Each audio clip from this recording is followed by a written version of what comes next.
Well, here we are once again on the, where are we? The 3rd of December, 2017. How is everybody? It's been an interesting time, has it not? Yes. Here we are. It is the Gemini full moon. It's just right there. We're right there on that full moon.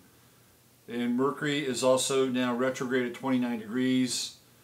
Sagittarius squaring my 29-degree Virgo sun. I can't wait for this Mercury retrograde phase. Trust me, it's going to be a humdinger, no doubt. Just from a personal level, since that Mercury is right on my, it's not my ascendant, but it's close to my second house. And it is definitely in square with my sun. So what's going on out there? It's another interesting day in America. We'll get into this full moon a little bit, this Gemini full moon. It's supposedly a super moon. Hold on a second, I'm not crazy about the alignment. There we go. Supposedly it's a super moon, but it really hasn't appeared that way in terms of its super moon status. It still looks fairly large nonetheless, but super moonic, I don't know. Usually when we have the super moons, there's some earthquake activity that goes along with it. What was the guy's name? Jim Berkey, I think his name was, and he used to work for the USGS. I'm not even sure he's alive anymore, but he made his name predicting earthquakes, not by using any of the USGS equipment that was at his disposal, but he made his reputation by predicting earthquakes based on the supermoon. Now, I know that I'm not alone, or he's not alone. Richard Knoll is another guy who has done supermoon prediction. But as of 10:19 Central Standard Time, we haven't had any major quake action. The only quake action we've had so far is what happened with Michael Flynn on Friday. And now, I tried to look up Michael Flynn's chart, and it only lists December for him. So, for all we know, he could be a Sagittarius or a Capricorn, but based on what he's going through, I'm guessing, if I had to rectify Michael Flynn's chart, I'm guessing that he's somewhere around the 20 to 25 degree Sagittarius. And why is that? Because he's had Saturn on his sun. That's why. That's an incredibly uncomfortable place, I think. And if you look at what's been going on with Flynn, man, to me, that's a Saturn effect. To be squeezed by the Saturnian forces of the government, which is, as we all know, drenched from root to fruit in Saturnian toxins. Now, Saturn is not always a bad thing. I mean, Saturn is, are you ready for this? Saturn is a badass motherfucker, okay? That's what Saturn is. Saturn will test you to your core, and if you're up to the challenge, guess what? You get to put on your big boy and your big girl pants. You've come through Saturn initiation. And Saturn is the planet of mastery. I mean, why do you think these guys love Saturn? Why do you think that the Illuminists or the higher levels of the Freemasonic court, why do you think they love Saturn? Because Saturn is power. It is power. It is the dynamic force that shapes the social and, for the most part, the architectural constructs of the third-dimensional gravitational field quantum matrix that we're living in. That's why they love Saturn. Saturn is power, plain and simple. And if you meet the tests of Saturn, if you and this has to, okay, So this gets into levels of initiation. So if you meet the test of each level of initiation, what do you get theoretically? Well, you get more privilege, you get more rank, and you theoretically get more power. And this is inherent in Saturn as well. If you meet the test of Saturn, what do you get? You get more power. Because why? Because you can then control the natural or the material world at a higher level. It means that you have the ability to shape, manifest, and control the forces of the third dimensional plane. That's theoretically what it's all about. Now, as we look at Saturn from an astrological standpoint, when we bring in the whole process of the divine, then what Saturn ultimately becomes, it becomes less of this test and this fulcrum towards power to, in some ways, the divestment of ego. Because when we get into Saturn, I'll give you an example. Okay, this was a long time ago. It's when I was in my early 20s. I used to work at this pizza joint. And the guy that hired me, I'll never forget when he hired me. He was a Sagittarius. He was a Sagittarius, and he was from Mexico originally, but he grew up here in the United States. And I was 20 years old, and I was just full of shit, Thought I knew everything. So I call him up one day, and he says, "Hey, I saw you're looking for a waiter." And he says, and he happened to be gay. Okay? Just happened to be gay, and we actually became kind of friends. But it was a very interesting time. Anyway, he said to me, "Have you ever waited on tables before?" And I said, "No, I haven't." He says, "Don't worry, I'll break you in." I thought that was an interesting thing to say. He'll break me in. Come to find out, he spent a lot of money riding horses in Woodside, California. So I go to this restaurant, and this guy makes my life a living hell for me. I mean, a living hell. I am dealing with the infernal forces of Saturn. And it's right around this time in my life where I go through a major crisis and I go through this spiritual rebirth. And instead of pushing against, and I used to push against this guy, I mean, it was not great. You've had jobs like this where somebody just rides you constantly, right? They just ride you.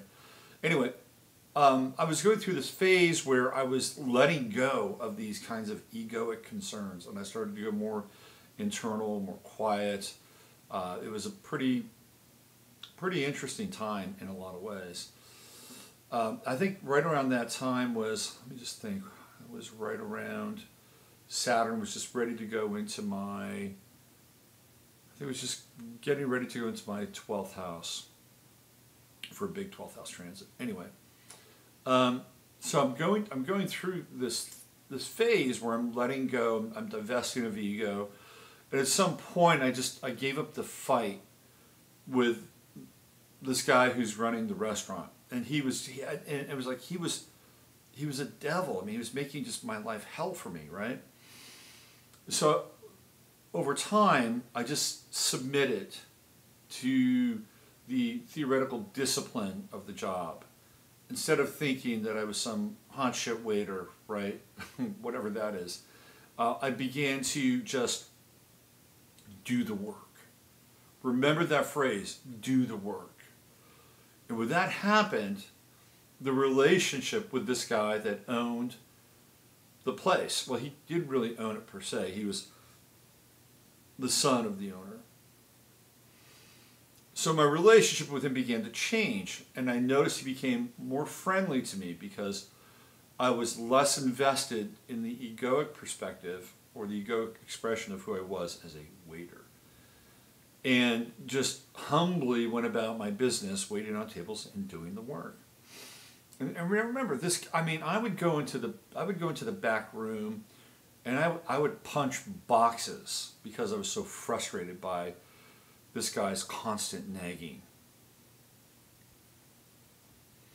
So the tide turned, the table turned, and what happened was that he got into a major beef with his family because his sister, lovely sister, decided that she wanted to marry the pizza cook. And of course, he couldn't have that. His sister was royalty. So, you know, he rebelled. It was like, to his father, it's either me or him. And of course, the father just wanted the daughter to be happy. So he storms off and, you know, he leaves the restaurant. The problem was he got a nice little cash draw from that restaurant, and he continued to need that cash in order to live his flamboyantly gay 1980s San Francisco lifestyle. So one day he called me up. I was at the restaurant, and he asked me if I could leave money underneath the register because he needed the money and he would take care of the accounting. And I told him no. And it wasn't because I wanted to get back at him. It's because it wasn't the right thing to do. So one of the other waiters wound up doing it, and guess what happened? He got busted for it. And so he had to answer to the owner and the whole little shenanigans that had going on. The long story here, or the long and short story, is that this is, in some ways, an example of Saturn. That when we drop the egoic, now, to me, okay, this is the divine application. This is where we find the God within, with Saturn. Once we drop the egoic identification with Saturn, then we're able to get down to the business of Saturn, which is discipline, structure, focus. It's like this. Living life like this. You're moving forward, right? And there's no distractions. No distractions. This is really the great teaching, the great work of Saturn. Because when that happens, what takes place? We surrender our yoke to the world. And we realize that in a lot of ways the things of this world and who we are as we identify with the things of this world and our place in it don't mean that much.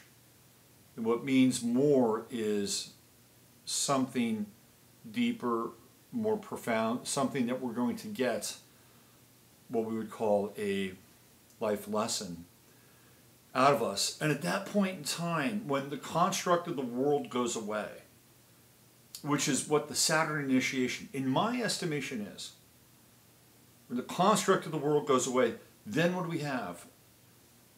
What's left to us?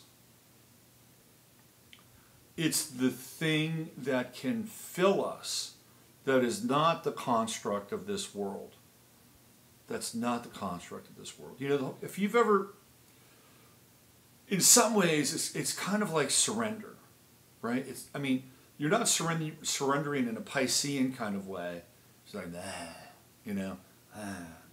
let me have another cocktail. I give up. It's not. Sorry, Pisces, I love you. But it's not how that works. It's more of it's the push. It's the push. And then you just go, I can't do it anymore. Can't do it. It's like I can't handle this. I don't have the strength. I don't have the wherewithal to continue down this path. And you go, all right, I surrender. Help me, right? Help me out here. And then what happens? Then you can lift. Then you can lift because you're lifted. Right? You're lifted. All of a sudden now, the program of the world goes away. Your program of the world goes away.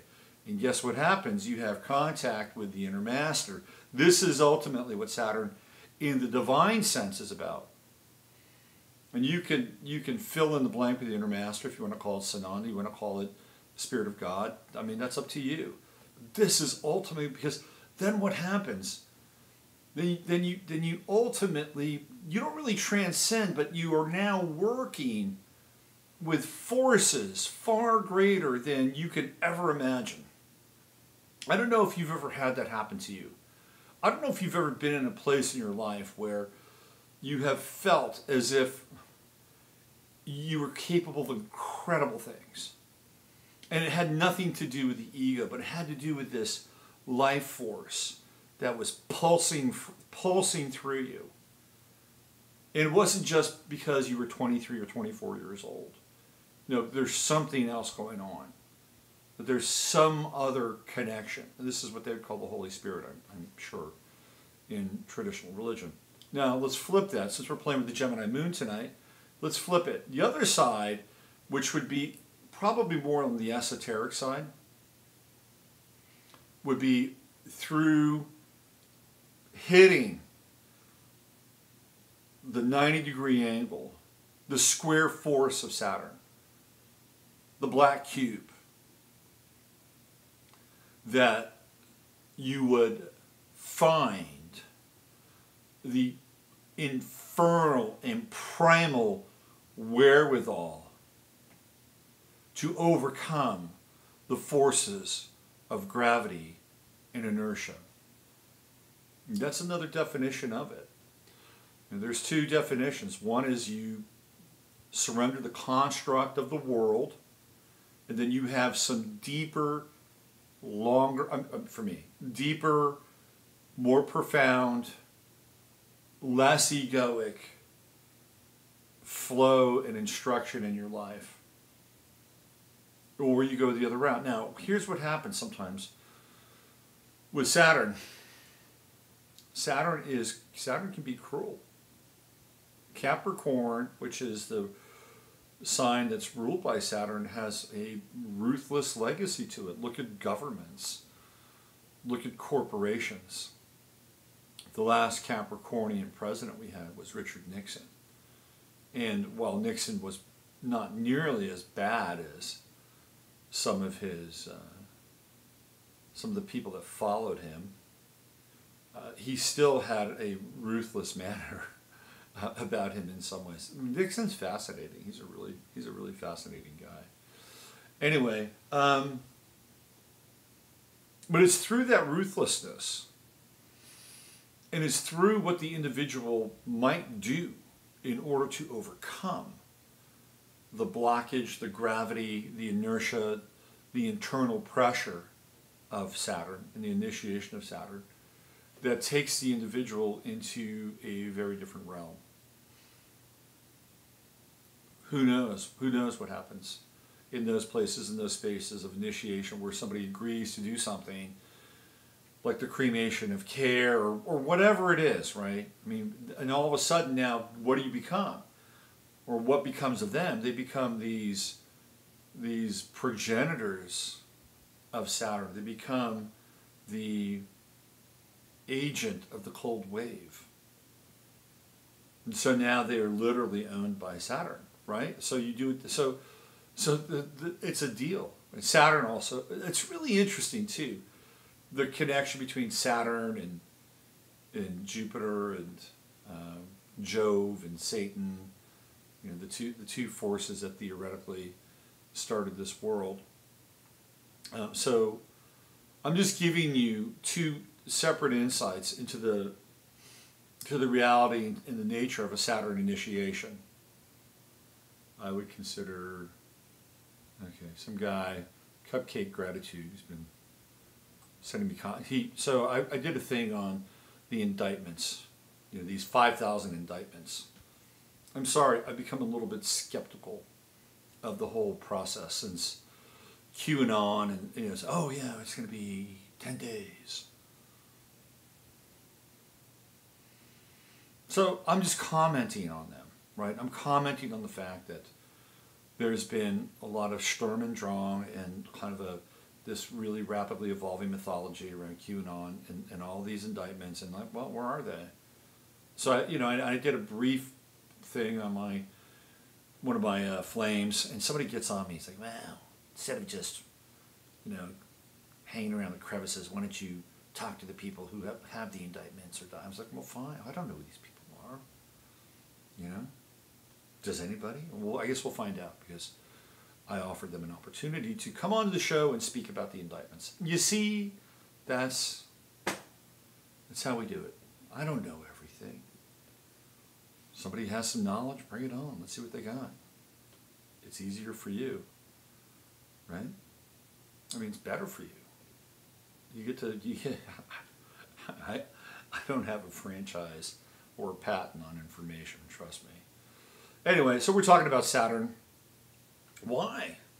Well, because in 19 days, Saturn's going into Capricorn. Next week, I'll be doing a webinar about Saturn, and you get to find out more about what's going to happen with Saturn and Capricorn. I'm going to tell you right now, to quote the famous Bachman-Turner overdrive, you ain't seen nothing yet. You think that the government has been off the rails for the last year with all the infighting and all the bullshit with Mueller and the Russia scandal. Oh, you just wait. Just wait till Saturn gets into Capricorn. And guess what else we're going to have next year? We're going to have Mars. We're going to have Mars in Capricorn and Aquarius from April to October. Mars in Capricorn and Aquarius from 6 months out of the year. Of course, Mars does it. 1 year, Mars will go retrograde. The next year, Venus will go retrograde. This is what happens, right? Well, it's Mars's turn. Last time we had Mars retrograde, where was it? It was Virgo, Libra, right? Remember that? You remember that, right? Well, now we have Mars going into Capricorn in April. So what's Mars going to do? It's going to conjunct Saturn during its time in Capricorn. It's going to conjunct Pluto.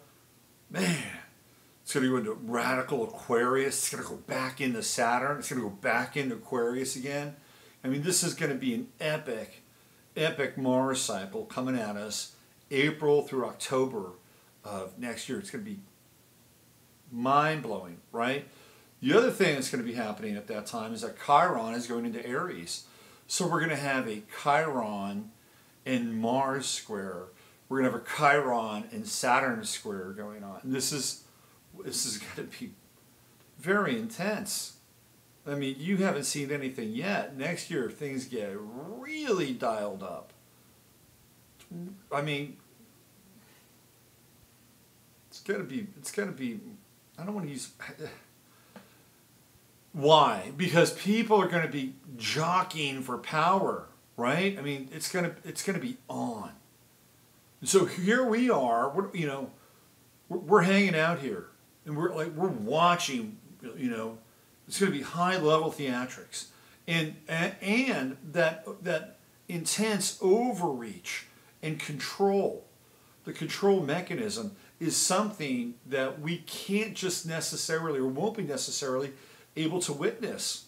Is going to affect us in some way, shape, or form.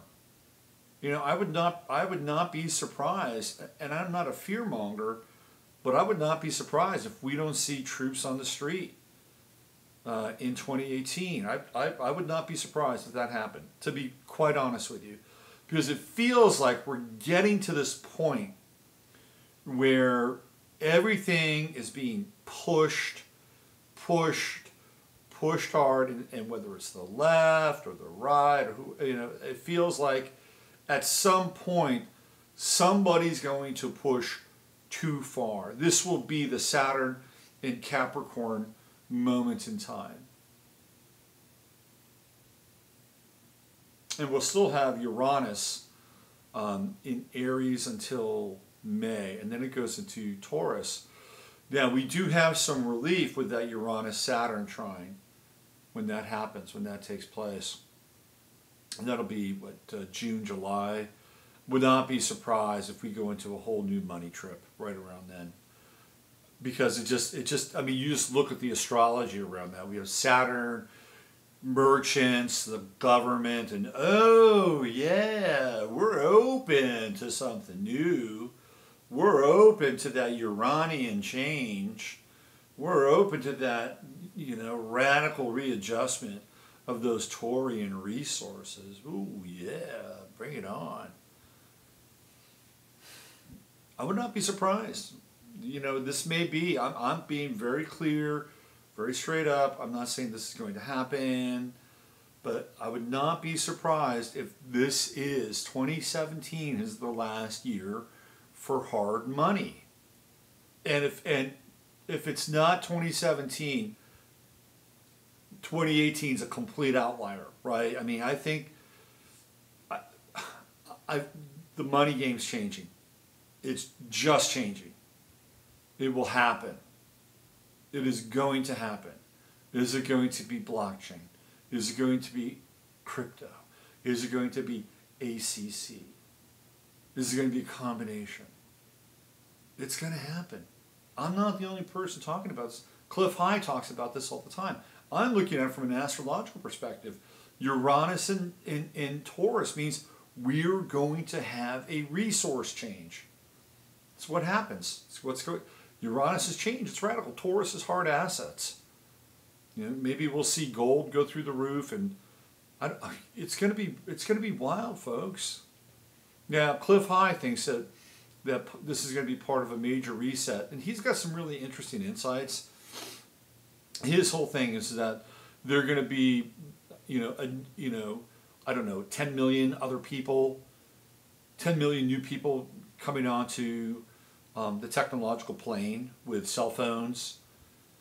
So Cliff thinks that this is going to be a game changer because it's going to be these people who are now evolving towards operating a cell phone, which is, for all intents and purposes, a mini computer, that they're going to be the ones that are going to bring some level of innovation. Well, I certainly hope it's nothing like the guys from India who tried to rip off my mother by telling her that her computer had a virus. We don't need that kind of innovation. Thank you very much. So money's it's going to happen. It's going to change. It's the nature of it. So it's going to be very interesting. I mean, what are we going to do? What are we going to do? Are you going to have transactions via your phone? Or how do you feel about that? How do you feel about using your phone as a vehicle to have a transaction? Because that'll be the next step. That'll be the next step. It won't quite be the old chipperoo, but that'll be the next step. I don't know if you've been watching. Some of you watch TV still, and I don't know if you've been watching Apple or the Apple commercials with the iPhone X. Oh my God. Heaven help us. So the cool thing about the iPhone X, they have the commercials about this. So you have to use your face to log on. Ooh, ooh. They have these women, these cute women who are making all these funny faces and allows them to get into their phone. It's like, ooh, yeah. You know, because we've been doing this now for how long? What, about 10 years now? So, we've been trained. Oh yeah, here we go. Here's my face. Oh, I'm on. I don't have to remember any passwords anymore. Oh my God, isn't that great? I don't have to remember a single password anymore. People sit around. Remember the days we had to have all those passwords? Now they're passé words. It's right here. And you'll be able to pay for your transactions with that phone. And guess what? The next step is, just look right here. Do you have an iPhone? Yeah. Okay, look right here. Bang. Done. It goes beyond the phone. So the phone is the next intermediary. It's the next technological piece, Uranus and Taurus. And then it goes to the face. Just the face. Oh God, we've been noticing that there are people who've created these, and the technology's out there. They can create an exact replica of you and your retina. Believe me, it can happen. And it can appear to the nth degree as you at some point, right? And it's like using your face, using your retina. I didn't buy that. Well, it says right here, you did it. What do you mean? Well, it says right here. It can happen, trust me. So then the ultimate security is going to be what? Right there. The old chipperoo. Yeah, I know. I sound like a raving fanatic, but it's true. It's true. And this is going to be part of the end of money. Well, what are you going to do? What are we going to do? Man, I had such a sobering conversation with Robert Bonomo yesterday. Some of you might know Robert. He's a writer. He was on my show a few times. And he's written for Zero Hedge. And he's an interesting guy. He lives in Andorra. And he's a teacher. He teaches it. We talked for 2 hours. It was a really good connection. So we got into this whole thing, the whole money trip thing. Really fascinating. And the Chinese, he works for the Chinese, and he says the Chinese are way ahead of the game. They're way ahead of the game. Well, why don't we do this? Why don't we get into? Let me just do the old check-in-a-roo there with the people in the chat room. Let's see, who do we have? Who's going on here? There's Sea Snow. Hello. There's Madeline. Hi, Madeline. Kathy. Hi, Kathy. I'm doing your chart tonight. There's Kelly. Hi, Kelly. Our old friend Plutonian 008. Saturn put up his name. Okay, Saturn square my son Pluto right now. I can't wait. Wow, man. Saturn Sun square Pluto. Wow, that's intense. There's Michael. Who else is in here? Sally. Hi, Sally. Speaking of Saturn, how's your pop, Sally? How's your dad? Who else? I think of Demolition Man when I hear about eye scans. Okay. Anybody else? Yeah, that's about it. Okay. We got 37 people watching. Not as robust as our normal 50, but that's all right. So I'm going to get into the chart of the moment. I wish I could have like a karaoke song. Who did that song, Heat of the Moment? Was it Asia? It was the chart of the moment. Oh, here we go.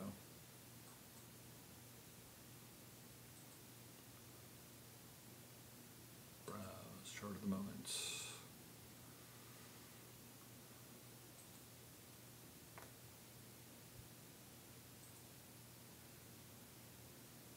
I miss the 80s sometimes. Anybody else miss the 80s? I miss the 80s. I thought the 80s were pretty cool. All right. There we are. The old chart of the moment. Interesting. Not a lot of Earth in there, is there? You just have Pluto. Pluto in Capricorn. We have Jupiter in Scorpio right there on the near the first house cusp, 11 degrees. Mars in Libra. Watch out for your hidden enemies. Maybe I should check under the. I had a weird thing happen to me yesterday. A really strange thing. I mean, I don't want to be. I mean, I want to be paranoid, but so I get the yesterday morning. Who's knocking at my door? I'm a 2-4 in human design. I don't like people showing up unannounced. Who is it? Excuse me. I wonder if there's an English-speaking person there. I'm looking at the keyhole like, what? It's a guy and this woman. What are you talking about? I'm sorry, I don't understand you. We're looking for the English-speaking person who lives here. Why? I mean, so maybe they were JWs. Maybe it was that. What I should have said was, I don't speak English. That would have been funny. I just said, I'm not your guy. It was really strange. Very strange moment. Probably JWs. All right, here's what I'm interested in. Let me tell you, I'm interested in that Gemini moon. That's what I'm interested in. And I think one of the things that the Gemini moon allows us to do is it allows us to externalize our emotions in some ways and to bifurcate them without feeling like we're complete and utter MK Ultra victims who are the unwitting outcomes of some kind of mind control experiment. Because the Gemini moon allows us to bifurcate. It allows us to look at our emotions from a different point of view and a different angle That's the nature of the Gemini moon. It allows us to talk about our emotions. It allows us to be emotionally detached. Just like some of the other, I mean, Moon in Libra is not emotionally detached. Somebody raked me over the coals. I think, who was it? Who was it? It was Chloe Valentine. Raked me over the coals because I was soft on Greg Schiano. She says, "Oh, that's your Libra moon." Hey, look, the only reason I was soft on Greg Schiano, to be honest with you, look, I'm pretty informed, but that was the first time I had heard that Schiano had been part of the Penn State thing. So I was going in cold. And I didn't want to make a statement that was going to be stupid or dumb. So that was the only reason. If I had known that Schiano was part of that whole thing in the way that had been presented, I would have been, I don't know, a little more critical of him. Probably a lot more critical of him. Ohio State won yesterday. Schiano's team. So anyway, the Gemini moon, the Libra moons don't allow us to be that detached. Aquarian moons allow us to be detached. The reason why Libra moons don't allow us to be detached is because they're connected to the other person. Correct? I mean, that's the nature of Libra. It's me and you and me and you. And with Gemini, it's me and me and me and me and me and me. That's the nature of Gemini. So there's a strange kind of ability to separate oneself from one's emotional experience with the Gemini moon. That's the nature of it. It's an interesting moon. And people that have Gemini moons get to understand who they are in relationship to the other person. But the other person in some ways doesn't really exist. The other person is really more of a mirror than an actual person for somebody with a Gemini moon. Now, they can have very personal relationships. I'm not saying that that's not the case. They can. But it's not like a Libra moon, where the Libra moon is somehow dependent in some ways on how they're received by the other. Gemini moon doesn't really care. The Gemini moon will, and I've seen this in action, the Gemini moon will bifurcate, and it will appear one way. And then it'll flip. It'll totally flip. It's very intriguing, interesting kind of energy. That's what we want to call it. And the Aquarian moon is just like so out there. It's like looking down and everything's completely detached and kind of voyeuristic. But what's going on with the Gemini moon, where is it right now? It's at 15, is that right? 19? It's around 15. Let me just see here. Hold on.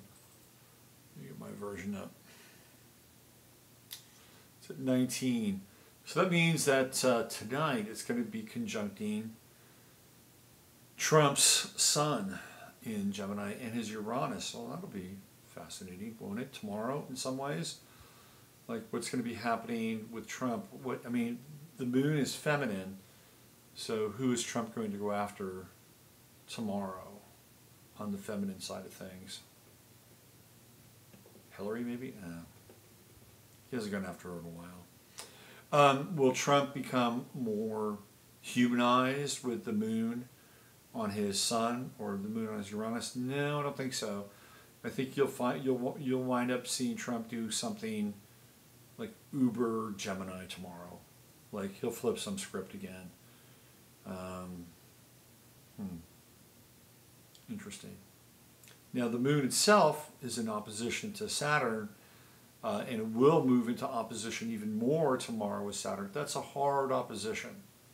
You know, that is not an opposition that is friendly, warm, or fuzzy, right? Because the moon is defining itself against the father. So what do we have? We have the conflict between the mother and the father with the moon-Saturn opposition. Something I'm really looking forward to, I'm sure. No, I'm really not.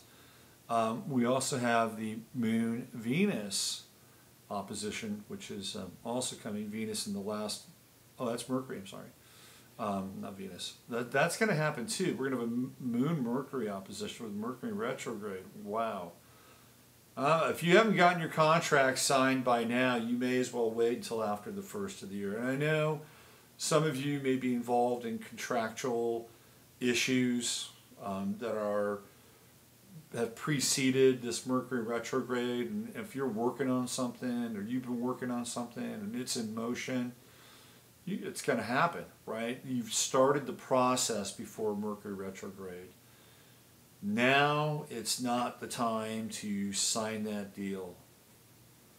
It's just not, especially now that we have, because I'm telling you right now, trust me, over the course of the next 24 hours, 30 hours, anything you do, any commitment you make, any contract you sign, you're going to have buyer's remorse with the Moon opposition to Mercury.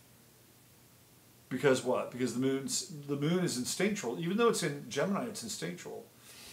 And the moon is saying, oh, follow your gut, follow your instincts, follow your instincts. And Mercury in Sagittarius, oh no, I'm all knowing, I'm all seeing, I'm omniscient. And especially because there's the weight of Saturn behind it, right? So you get into this, no, I'm just going to make it, trust me. Listen, here's what I'm saying. Listen to the moon, listen to the instinct. Listen to the instinct, okay? Resolve the duality around any kind of choice you have to make and wait. Just wait. The moon's going to be in Cancer in roughly, what, 36 hours? So just, if you can, hold things off. Hold things off. Don't rush into anything with this, especially, I mean, this is going to be very intense here over the course of the next 24 hours. And from a collective standpoint, or cultural standpoint, this Moon-Saturn opposition, because Saturn is still kind of hanging out there, kind of close to the Galactic Center, the Moon is going to oppose the Galactic Center. So we're going to see this real clear separation, real clear separation between how we do things from a logical, ordered, to some degree patriarchal perspective with Saturn, like this is how we do it, this is how we do it. And the moon, in opposition to that, is no, this is not how we do it. You know, we're trying to find another way. I mean, so there's this potential for extreme lunacy. Not only that, well, the square to Neptune is kind of evaporated to a large degree. The Sun is in a wide opposition to the Moon, obviously, because it's a full moon. So we have these two, you know, very intense solar and Saturnine forces, both of which represent the father. The Sun is the father when you're younger. Saturn's the father when you're older. That's how it works. And with the Moon in opposition to Sun Saturn, what do we have? We have this instinctual, intuitive, and yet mental, and slightly bifurcated and dual energy opposing those two, in some ways, classical forces. It's interesting. Now, this happens every year. Every December we'll go through a full moon, but we won't go through a full moon when there's a full moon in opposition to Saturn. You know, but that's not going to happen.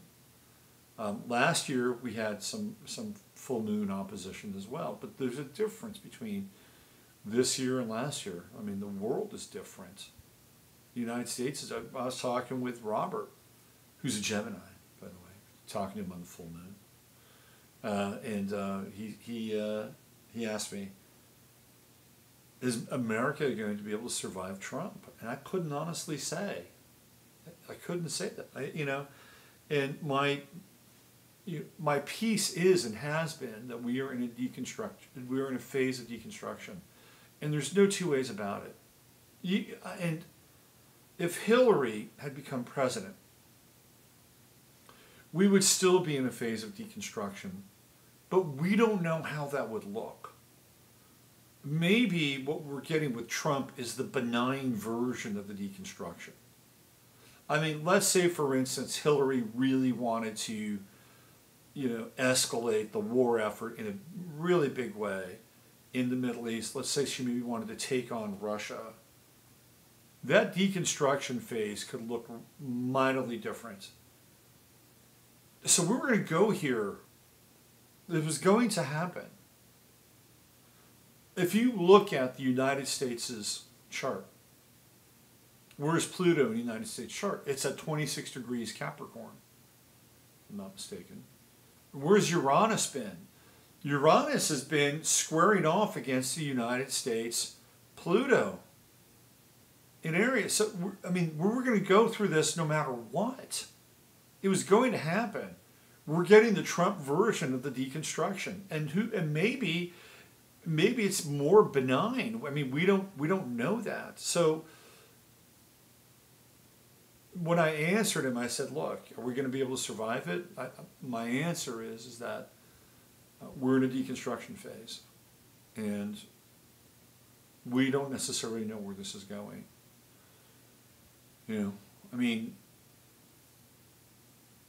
Verizon and Google and all these other really well-meaning entities, I think they know where it's going. 5G, smart cities, smart cars. That's where they think this is going. But even with this grid that they're constructing, which is, to me, just a planetary lockdown, they may be successful for a brief period of time, but it's not going to last. We also have that Mars-Uranus opposition going on. Mars is at 24 degrees, and 26 degrees Libra, and Uranus is at 24. And it's part of that mystic rectangle. You can see that inside the charts.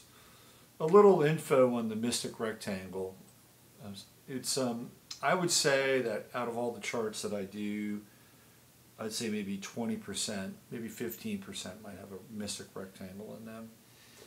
And unlike the Grand Cross, the mystic rectangle is a building block, just like the Grand Cross is a building block, but it's a building block that has more latitude, and it has more opportunity for flow versus that hard 90 degree, 90 degree, 90 degree, and then the 180, the 180, the 180 cage of the Grand Cross. The challenge with the mystic rectangle is the oppositions inside of it. When something crosses one of the angular points of the mystic rectangle, that's a period where wholesale change takes place, and not always difficult. It can be very flowing, but the challenge is that when it happens, there's usually a choice involved. There's usually a choice that initiates growth, because it's going to take place on where? It's going to take place on the angle, or one of the angles where there's an opposition. Now, there can be other aspects if we come into, say, let's say, for instance, in this case, there's Uranus in Aries, so the next sextile would be something in Aquarius. So you could have sextile energy also impacting the mystic rectangle.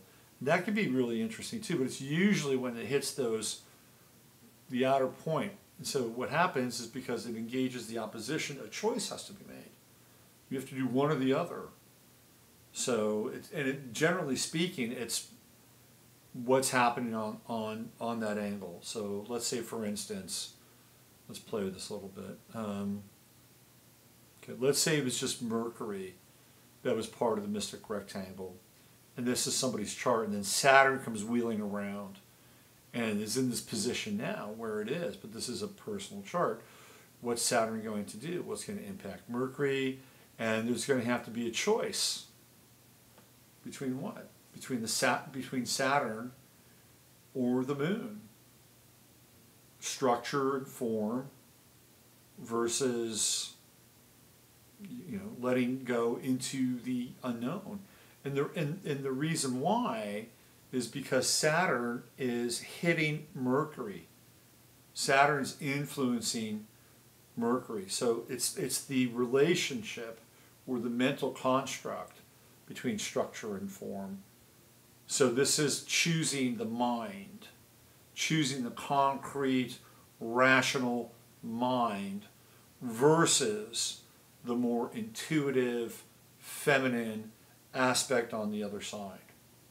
If Saturn was wheeling around and hitting the moon, I would say that the force of Saturn would dominate on the moon. Therefore, the more intuitive, feeling, and feminine aspect would be emphasized at that point. It would be more along the lines of structure, form, and tradition, right? So we'd be moving away from Mercury, which is mental, and with the emphasis being on the moon. Now, sometimes with oppositions, we can go back and forth, but generally speaking, when there is the opportunity for Saturn to also sextile Mars and to trine Uranus, where there's the benefit of that, then you're going to have to make a choice inside the mystic rectangle. It's just the way it is. You have to make a choice. And it just depends on the planet that's transiting that angle of the mystic rectangle. Now, some people say, well, you can have it all. Yeah, maybe you can. Maybe by getting to a point where with your Mercury and the Saturn conjunction, you can think things out to the nth degree, and then you can't do it anymore. And then maybe you can let go and allow the lunar energy to come in and carry you across the finish line or whatever. I mean, that theoretically might be the case, but I'm really looking at when you get on that angular point of the mystic rectangle, or even to some degree with the Grand Cross, but it's a different creature altogether. That you have to make a choice, and when you make the choice, then the energy is distributed across that mystic rectangle. And by the way, people in mystic rectangles are generally really good at handling situations in life.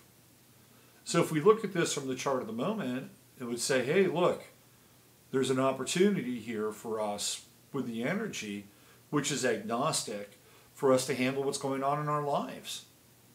Now, tomorrow, as the moon moves further, well, the moon is still going to be part of this. So we're going to have like 24 hours from this kind of galactic grid with the mystic rectangle that we're going to be able to handle our shit in some ways and do it in a way that is more graceful than the kind of the hard intensity of the Grand Cross, which I have nothing against, by the way.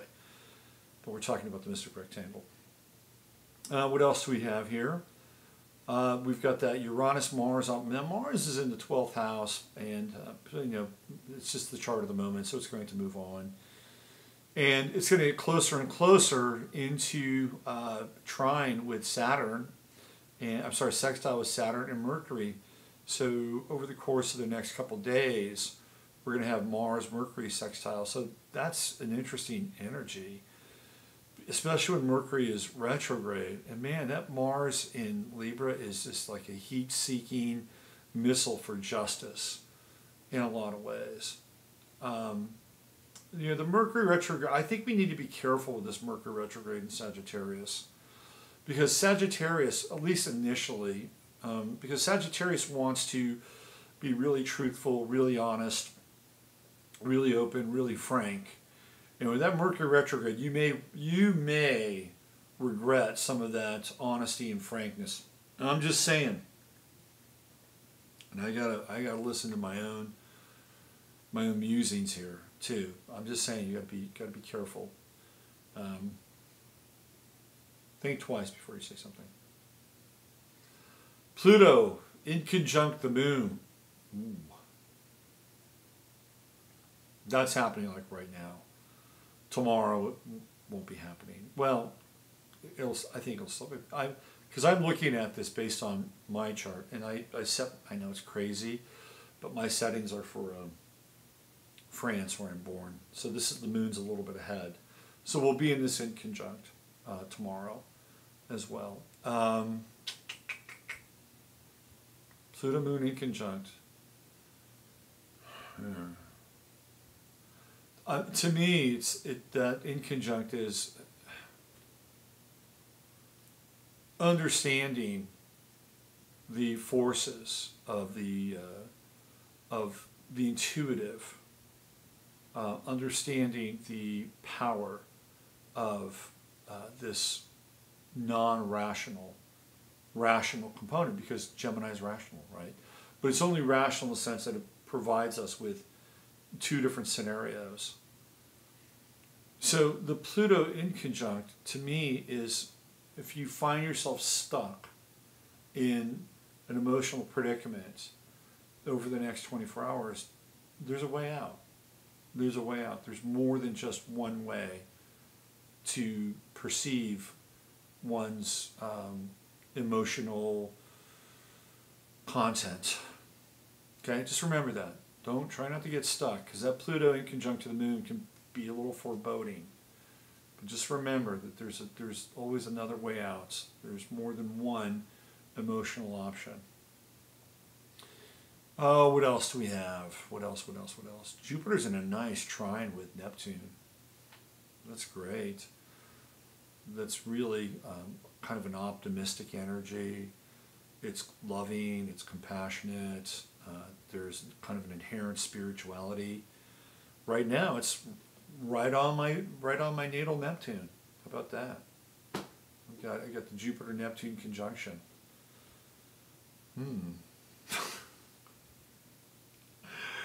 Trining my natal Jupiter, transiting Neptune down at the bottom of my 4th house. Oh boy. Anyway, Venus is coming up. We got Venus in good old Sagittarius. That's honesty in relationships, unrelenting honesty in relationships. And it's going to be coming up, well, the moon has already passed the opposition, and Venus is not going to catch up to the moon. But it will go into square with Neptune. And that's going to happen over the course of the next week or so. And the Venus-Neptune square, really try to understand your motivations around connecting and being with another person. Venus-Neptune square, especially Venus and Sagittarius, that's great meeting somebody in a bar energy. All right, why don't we move on to a few more charts? Let me just check in with the chat room here and see how people are doing. Get any, let's see anything else going on. We've had a few more comments. Hey, we got 55 people watching. We're a mess, Robert. Yes, exactly. You're not the only one. Pluto inconjunct, but that must be why I asked what the moon means. There's Catho. Great Deludi. How are you? Let's see. I thought sun's the moon is your, yes, it is. The moon is the feminine. But in Gemini, it is mental. It is not your traditional emotional feminine. Let's see what else we have here. There's Susan. Hi, Susan. Miss the 80s. Yeah, the 80s were cool. I'll tell you what. There's Jola. Hi, Jola. Tell you guys want to know a little story about the 80s? You want to know about the story about the 80s? Okay.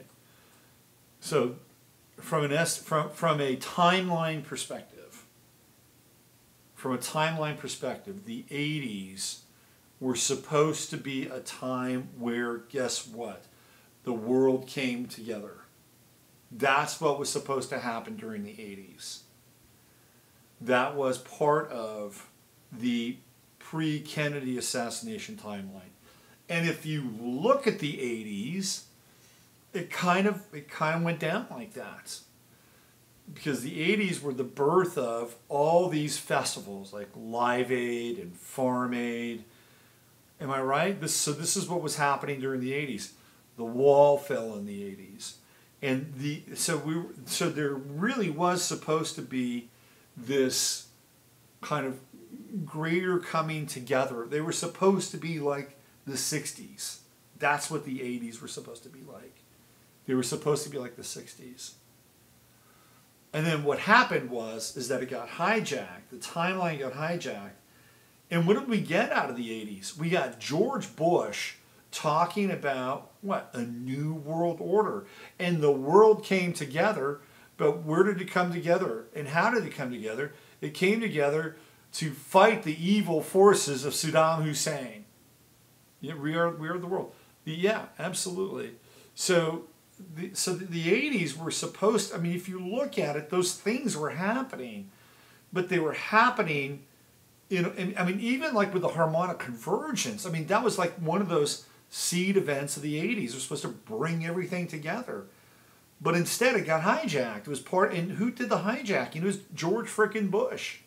Gemini, thank you very much. And who's part of that timeline? Oh, ladies of the 80s. There we go. Anyway, I just wanted to give you a little 80s trivia there from the esoteric side of things. Okay, let's get rid of our chart of the moment.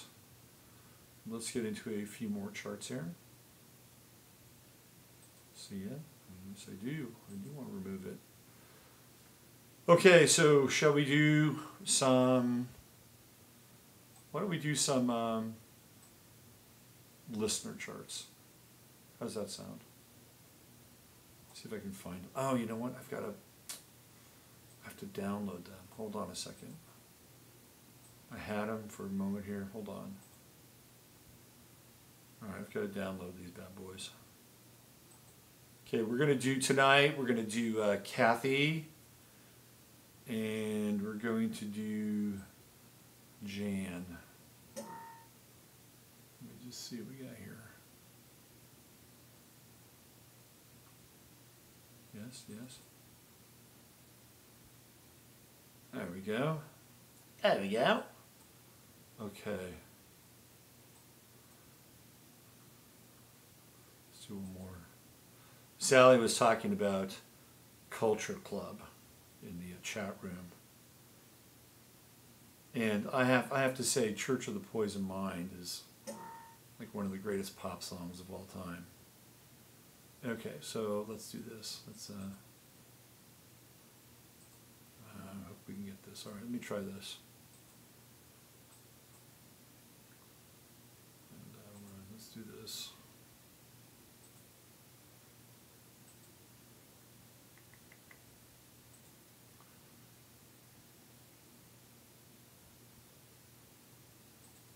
I hope this works. You know what? Damn it, it's not showing up here. Okay, let me try this one more time.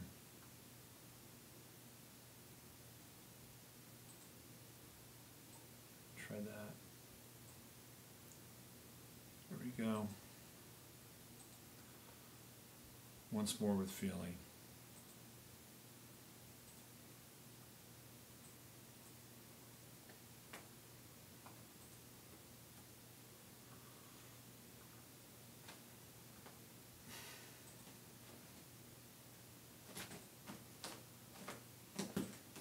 There we go. Let's see what we can do here.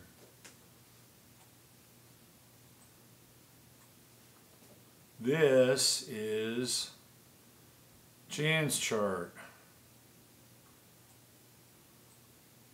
Let's make it a little bit smaller. So Jan was born on November 3rd, 1958. In Sudbury, Ontario, Canada at 1:50 p.m.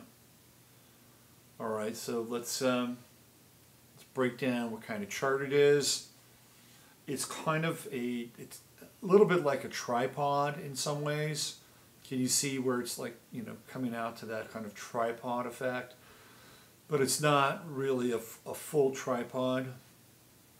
So it's probably a modified tripod. And we have Aquarius rising, and we have Chiron in Aquarius right on the ascendant. I mean, so when I look at a chart like this, what do I see? I see somebody who's a really, really unusual person.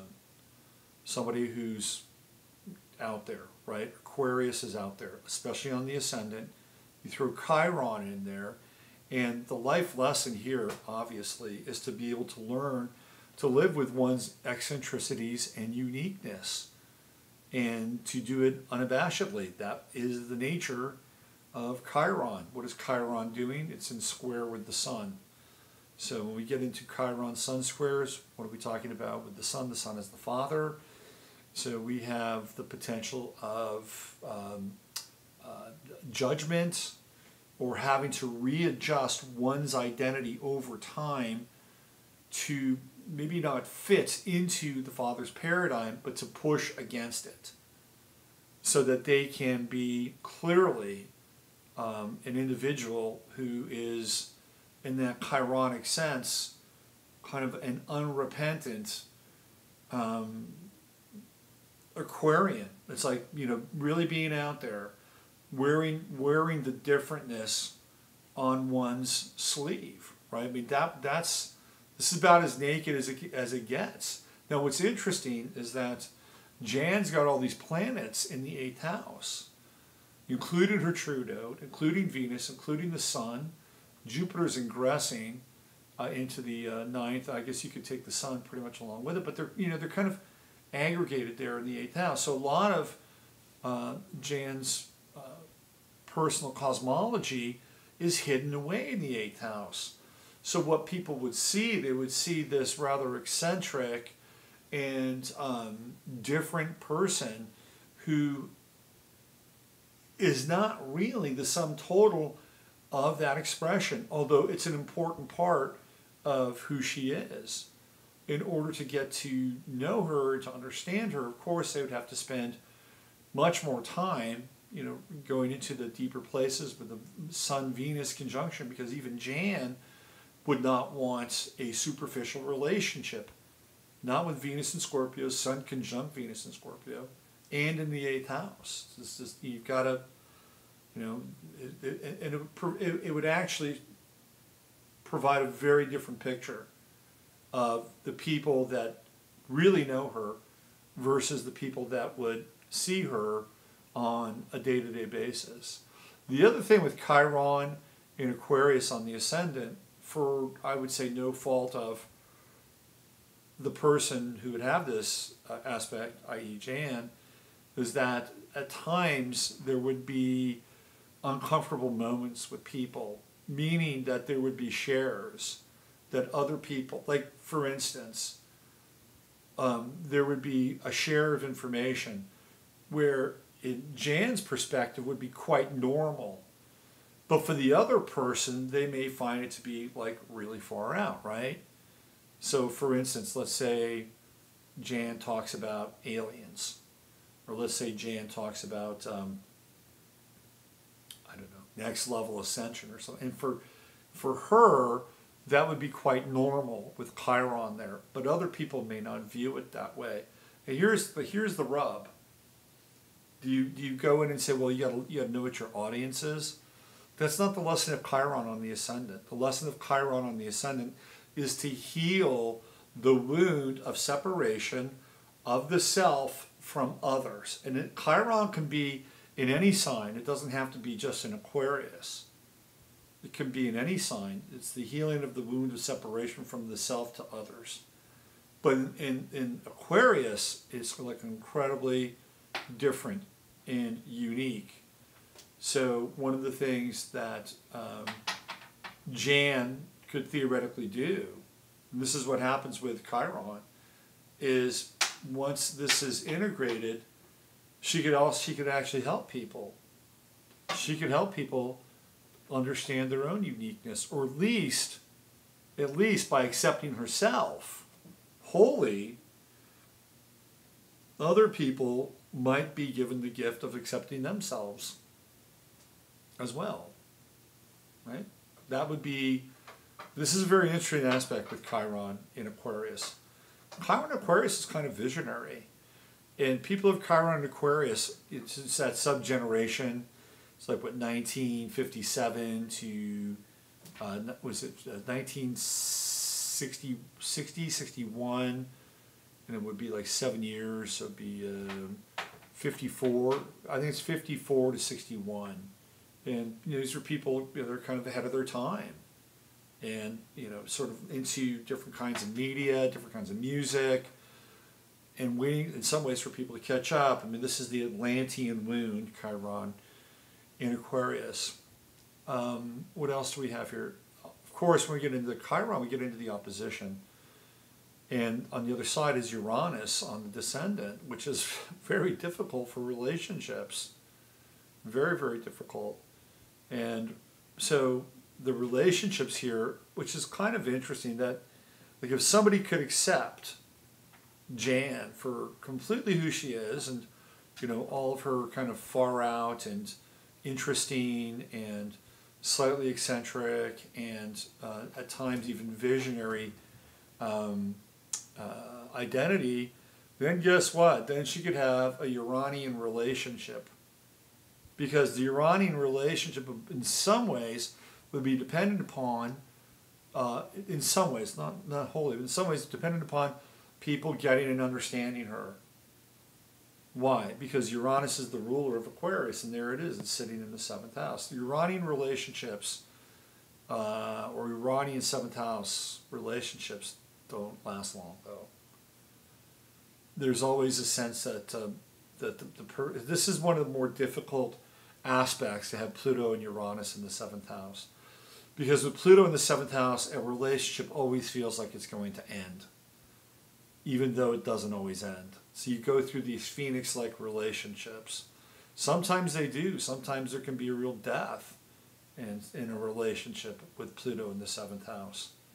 And Uranus, right there on the 7th house cusp, is unusual, right? It's going to have strange beginnings and endings, and it can be really eccentric. It can be really interesting, but it's not always the most stable of places for Uranus. I mean, well, let's face it, Uranus isn't stable, but in the 7th house, where you're looking theoretically for stability with another person, now, that doesn't mean that there cannot be the potential for a stable relationship, because there's a Saturn trine going on.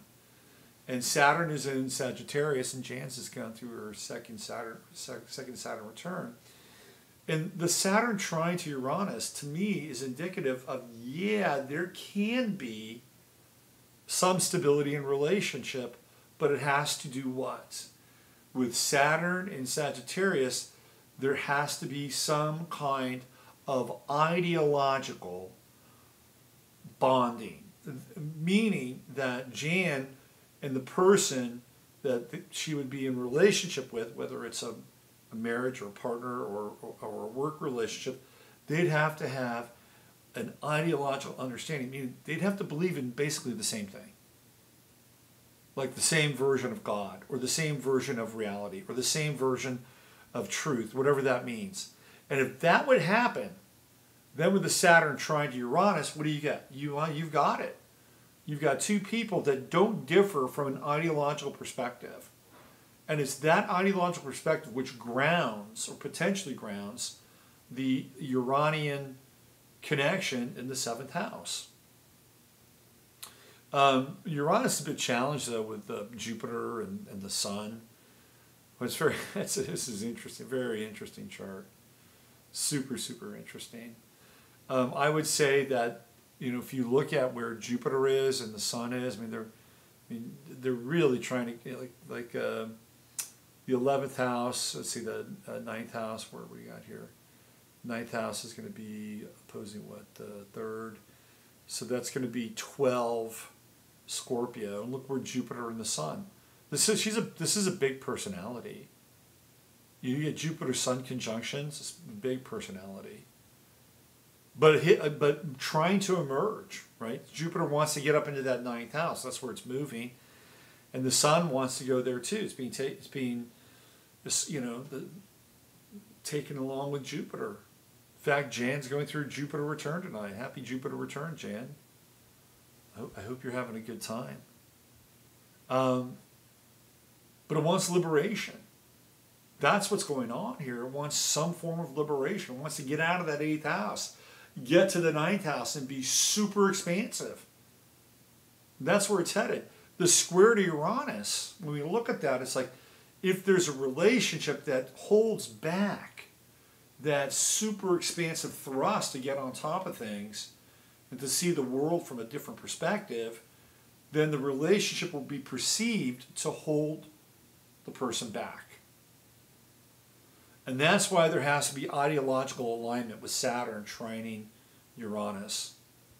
It's important. It's essential. Moon in Leo. Love Moon in Leo. I love the Moon in Leo. It's a great place when it squares the Sun. It's a wide square, by the way. Still 10 degrees. Moon in Leo, sextile Mars at the end of Taurus. That's what degree is that?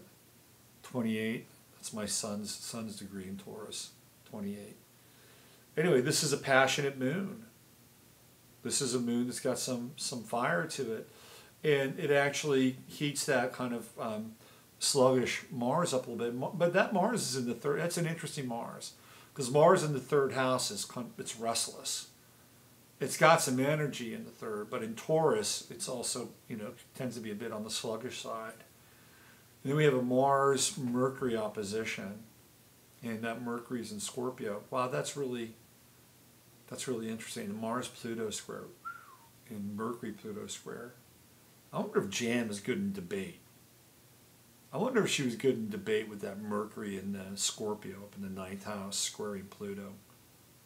That's very intense. That Mercury-Pluto square, Mercury-Mars opposition, Mars-Pluto square is super intense. Wow.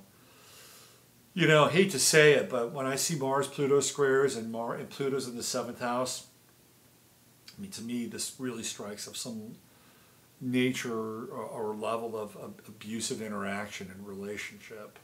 Like there's intensity here, right, with that Mars-Pluto square. And again, Mercury trying to break out in some ways in Scorpio near the midheaven. So, this is a very interesting chart with the true node in the 8th house.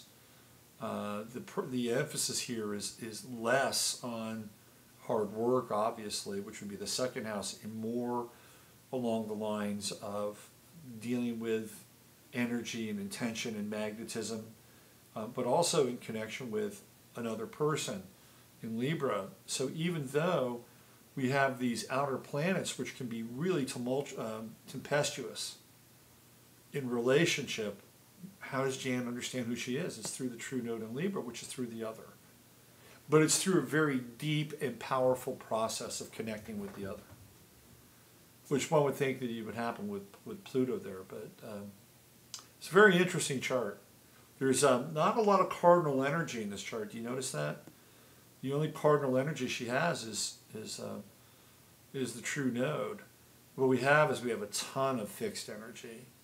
And fixed energy charts are good for commitment, but they are sometimes hard to, especially if there's no cardinal energy. We have to depend upon other people in some ways to activate and catalyze us. And there's some mutable here, 3 planets, but this is a mostly fixed chart. Across the board, we've got a fair amount of fire, a lot of water, especially in the Scorpio realm.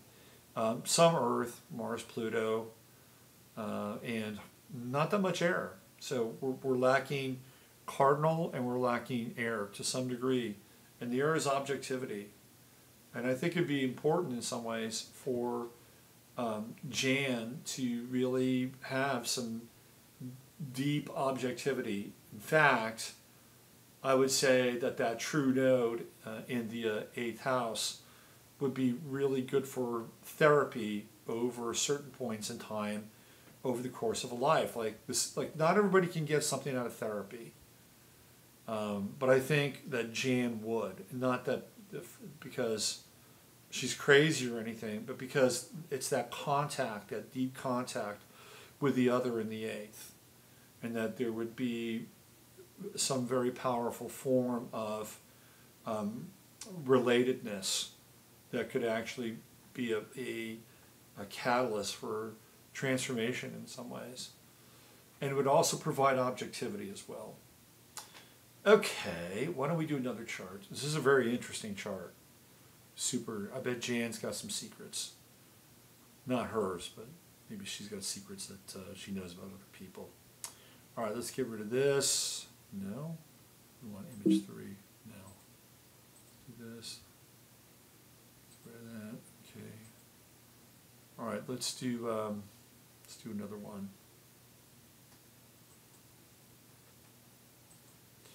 This is Kathy, who I saw in the chat room earlier. Let's see if we get this one here.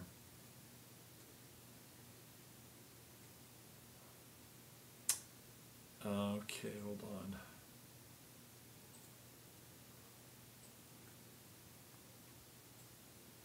All right.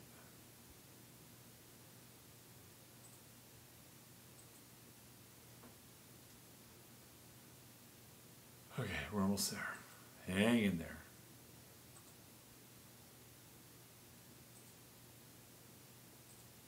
Okay, so this is Kathy, who was in the chat room earlier. I don't know if she's still there. So what do we have here? What kind of chart is this?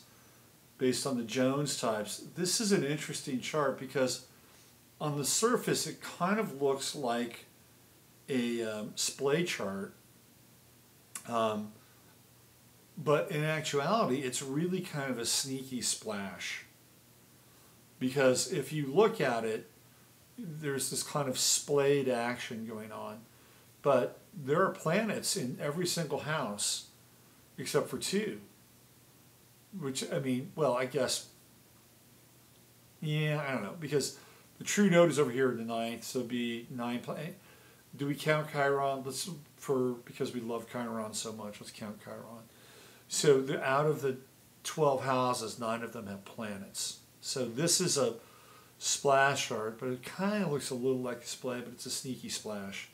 So what do we know about splash charts? Splash charts give us an individual who has a lot of different pieces of the pie, a lot of different interests. They can be, a bit on the Renaissance side, meaning that they have a lot going on. Sometimes with a splash chart, it can be hard to assemble the forces because there's so much going on in all the various areas of the chart. So they're interesting people, and but they don't always sort of amass the mass, if you know what I mean. Now, what's different about this chart is that in most splash charts you'll find a Grand Cross, and the Grand Cross is not here. You'll see the T-square, and we have the Sun square Jupiter opposing Pluto, and then we have another T-square with Venus, Mars squaring Uranus and the Moon. What's interesting about this chart is how it's marked by the conjunctions. We have Venus and Mars conjunct in Aries. We have Neptune and Saturn conjunct in Libra. We have Sun, Mercury conjunct in Aquarius. So there's kind of an element of twinning in the chart, and look what we have here. We've got Gemini rising, and we have the aspect of the twins. Now, Gemini rising people tend to look young for a fair amount of time. They keep their youth. It's the nature of the air signs tend to retain their youth on the ascendant. But we see that Gemini theme, that twin theme, being carried on throughout the chart. Now, unlike the last chart where we had those very intense transpersonal planets in relationship, or in the house of relationship, we've got Moon over here in Sagittarius. So Kathy's going through her lunar opposition, will be for the next couple days, or at least for the next 24 hours. Moon in the 7th house is indicative of wanting to connect, right, on an emotional level. In the realm of partnership, that emotional connection is really important. But in Sagittarius, it has to be emotions that are what? They're going to be authentic emotions. That the emotion itself cannot be manufactured. That if there's going to be a partnership, if there's going to be a bond, there has to be honesty as part of that bond. And when honesty is achieved between two people in the 7th house in Sagittarius, it can be a wonderful thing. And it can be actually quite a fun experience with Moon and Sagittarius in the 7th house with the right person. On Friday night, I was hanging out at my local sushi place down the road, and I kind of wound up hanging out with this couple at the bar, and the guy was a dead ringer for George Bush. I swear to God. And that was the icebreaker. They said, "Come on down." So next thing you know, I'm having dessert with these people. It turns out that they're both Sagittarians. They were born different, like 3 years apart, but 3 days apart from the yearly calendar. So, and they were, you could just tell they were two typical Sagittarian people who were having a really good time with life. I mean, they were eating well, they were drinking well, you know, I mean, they were enjoying their experience. And this is the Moon in Sagittarius in the 7th house. You find the right person, it can be incredibly robust. Now, it's very interesting because the Moon is the mother, correct? So there would be a strong relationship with the mother here with Moon in the 7th house. And the mother would imprint the style of relating. Now, that could be one of two things. One, the mother could set an example of, hey, look at me, I'm trapped. Don't ever do this, with Moon in Sagittarius. Or the mother could have asserted their independence inside of a previous relationship. Whatever it is, the mother plays a role in how the relating of Kathy takes place. Now, there's some nice planets here that are in aspect with the Moon. We've got a sextile to Neptune and a sextile to Saturn. I would say that Kathy could be incredibly fair. Really, really fair. That's my sense. Like, if you were to hang out with Kathy, if you were a guy and you were hanging out with Kathy, she'd be cool to hang out with because there's fairness here. You've got a sextile to the Sun and a sextile to the Moon, Mercury in Aquarius, sextile to Neptune, and sextile to Saturn in Libra. I mean, that to me, that represents an emotional equilibrium. Okay? Now, there is a square going on with the Moon with Venus and Mars. Now, that Venus-Mars conjunction is pretty intense. And squaring off against the Moon, that's free, you know, to me this is freedom. This is a freedom aspect. And Venus and Mars and Aries, I mean, you know, she wants to do what she wants to do with Mars and Aries. And with Venus there, it has to do with relationship. And squaring off against the Moon, I mean, if there's a time where, you know, she would want to be more assertive in life or want to break out of the relationship mold, this Venus-Mars would kick in. And the next thing you know, there could be conflict in relating because of the deep desire and freedom to express oneself and express oneself with another person. And I wouldn't say it would be outside the bounds of the relationship, but in the 11th house, we're talking something very social. We're talking the realm of friends and groups. And this energy is in conflict with the Moon.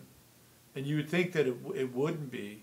But it's mostly Mars that's in conflict with the Moon, and not necessarily Venus. But the Mars-Venus conjunction is very powerful. And there's a deep sort of sense of passion here.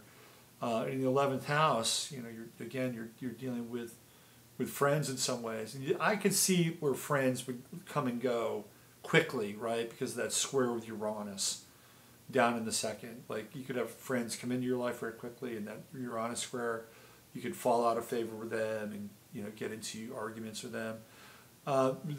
She's got an Aquarian mission here with Mercury, Sun, and oh, by the way, just that last chart with Jan, I didn't speak enough about that Mercury in the 9th house. It was a really powerful placement for Mercury in terms of getting to the truth and seeing like the higher order of things.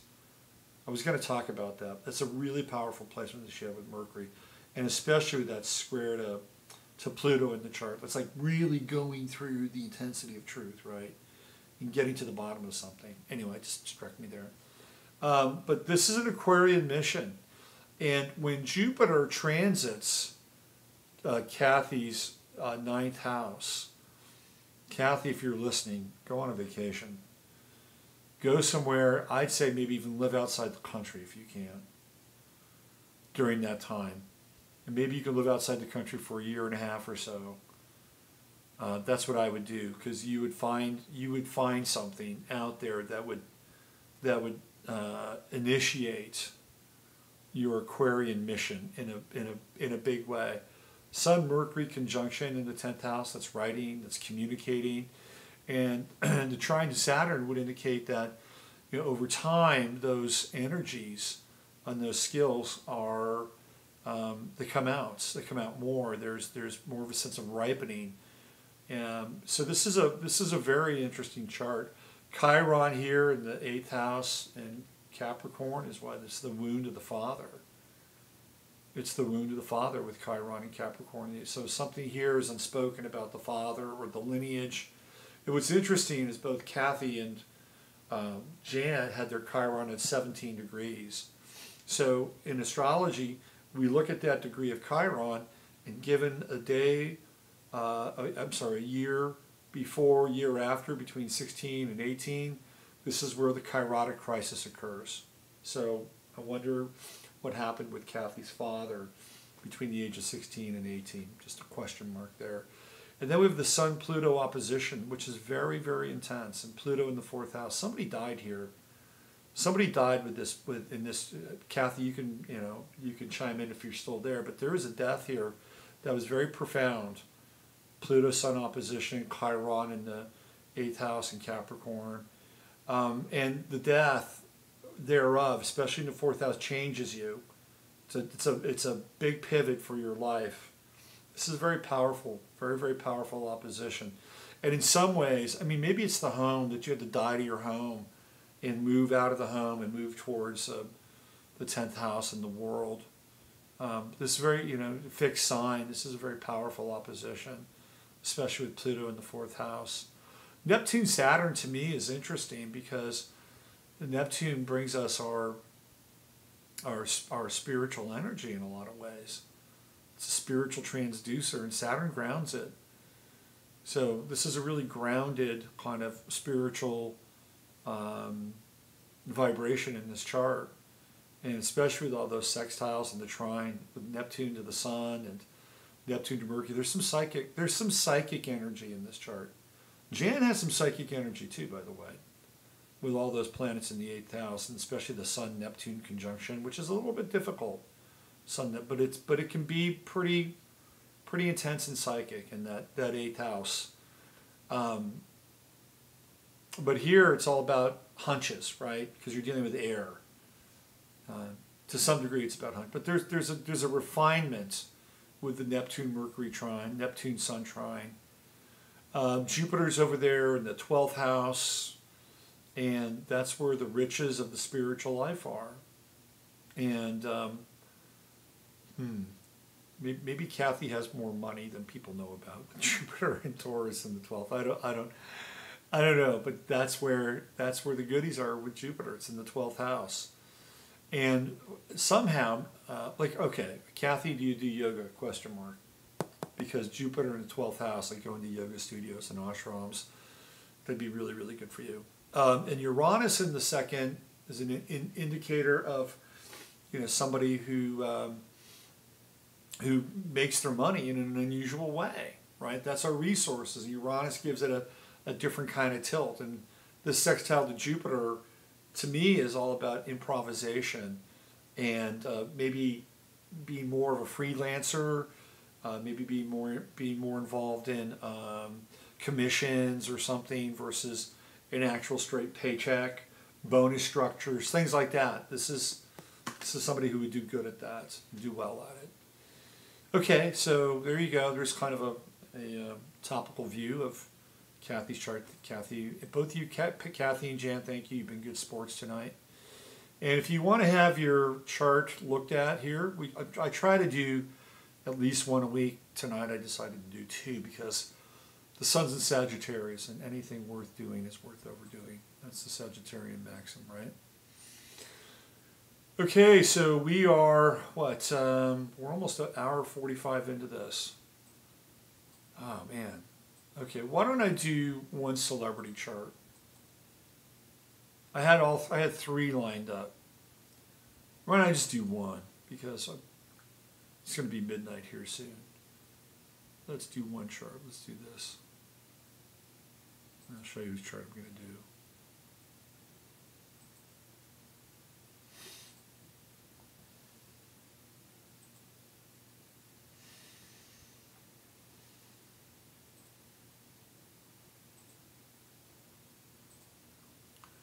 You know who that is. Jehovah. So I can find his chart. Okay, I've done Jay-Z's chart before. The challenge with Jay-Z's chart is that this may not be his birth year, because I know people inside the business, as they say, and apparently Jay-Z is significantly older than he claims. Okay? Let's do that here.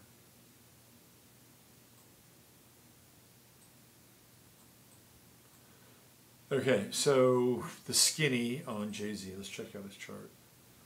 So it says here he's born in 1969, which means he's going to be 48 tomorrow. I've heard that he's more likely closer to 55. That's what I've heard. He was born like 62 or something like that, which wouldn't surprise me. So let's say, just for shits and giggles, that this is his chart. What can we derive from it? Well, what does he do for a living? He's a rapper. He's a business mogul. What do we have on the midheaven? We have Gemini, so he has to use his voice to the world. This is very clear. And we also have what we call mutual reception, because we have the Sun down in the third house, and we have Venus, Neptune in the third house, and that's Gemini's house. So he's known for his voice. He's known for rapping and rhyming. He's also known for being a businessman. He started Rockefeller Records along with Damon Dash, and he has a Jupiter in the final degrees of Libra in his second house. That's a money aspect. That's a money aspect. People who have Jupiter in the second house wind up getting money and things. Okay. Now, what's interesting, and I've talked about this before, is he's got that opposition to Saturn, which is what? It's generally the father, but it's also represents structures like record companies and banks, especially in the sign of Taurus, especially in the 8th house of other people's money. Could one make a case that Jay-Z's fortune has to do with Saturn in the 8th house? That it is the Saturnian forces that he's connected to that have brought him or helped bring him wealth? I would say yes. I would say yes with that opposition. That would be my takeaway. Now, he also has Mars in Aquarius, again, based on this chart. And he's got a Mars-Mercury sextile, Mercury down in the 4th house. So what he says at home isn't really what he says in the world. So he's got that sextile. So again, he's using his Mercury, right? It's activating. It's activated by Mars. And one of the things that he did with that Mars in Aquarius is he started a digital download service called Tidal. That's very Aquarian. Just look at the waves, right? Those are like waves, tidal waves. And he's tuned into all this. And of course, one of the things about Jay is that, you know, he's a member of the Illuminati. He's always flashing the signals and the signs, and I think he's part of the gang. I think he's part of the the spirit cooking crew, if you know what I mean. And he's got Pluto, Moon, Uranus conjunction in the first house, and that Pluto in the first house is quite intense in dealing with Plutonian forces. It's the first planet you encounter. So theoretically, what would you get? You would get that image, that intensity of Pluto. The Moon-Uranus conjunction is interesting in Libra. And he's got that sextile with Venus and Neptune, another chart that's got some conjunctions in it, in Scorpio, right at the edge of Scorpio. So his connections have helped him considerably with that, and unusual connections at that. Very unusual connections at that. Now Beyonce, who I believe is a Virgo, I'm not sure exactly when her birthday is, but I believe her sun is in his 12th house. And what's interesting with her is he's a Sagittarius and she's a Virgo, so you're going to get that sun-sun square. And he's got this weird like square to Venus and Mars and that Venus-Neptune conjunction. When you get into Venus-Neptune conjunctions, things aren't always as they seem in a relationship. I mean, it's the same thing with Sun-Neptune or Mars, but Venus, which is connectivity, that things aren't really what they appear to be. So one could make a case based on this alignment with the Venus-Neptune conjunction. And sometimes Venus-Neptune can look really ideal, like, oh, look at Jay-Z and Beyonce.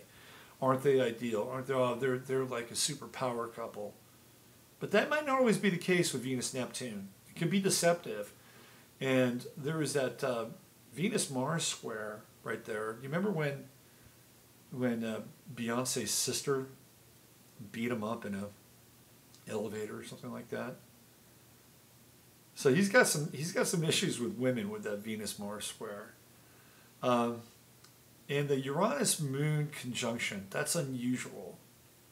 Like there's stuff about him on an emotional level that is that's different. I wouldn't say he's gay, and that's not what I'm talking about. But he's able to. So okay, here's what I'm gonna go out on a limb here. If he has to go through these initiations, and I've heard he doesn't have to do as many as other people. That's what I've heard. That Moon-Uranus conjunction, he'd probably be better at it than other people. Let's just put it that way. Is this I mean, to me, in a lot of ways, this is kind of an unremarkable chart. I'm not getting the Jehovah-ness out of this chart. I'm just, it's like, I'm not getting it. So maybe this is really not the year he was born. But if it is, I mean, I think the best demarcation or the best aspect that we can see is that Saturn-Jupiter opposition, which is the money and the wealth and all the goods connected to Saturnian forces that are hidden and coming from the other in some ways, from other people's money, assets, bank accounts, etc., etc., etc. All right, happy birthday, Jay-Z. Let's get that out of there.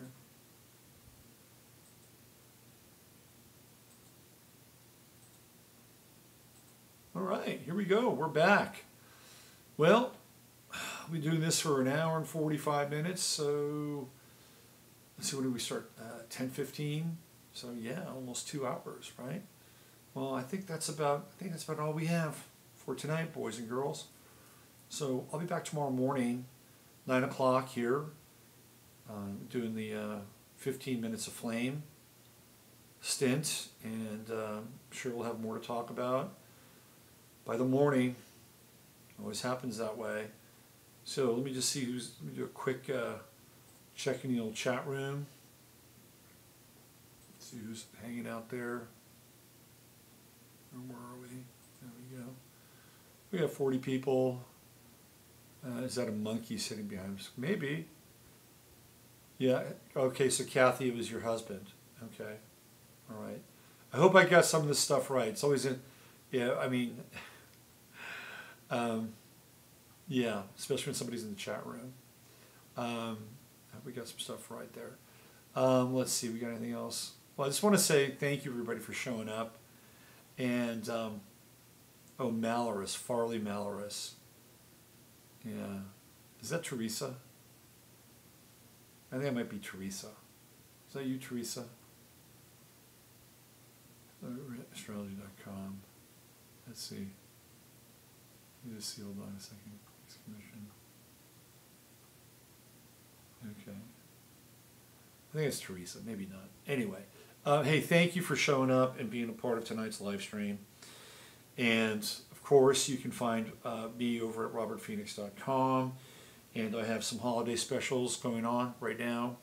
I've got some great deals on readings as gifts, and you can go there and check them out. And what else? And then this Saturday I'm doing the webinar with Astrological on Saturn, which should be a lot of fun. So if you want to hear more about Saturn, there you go.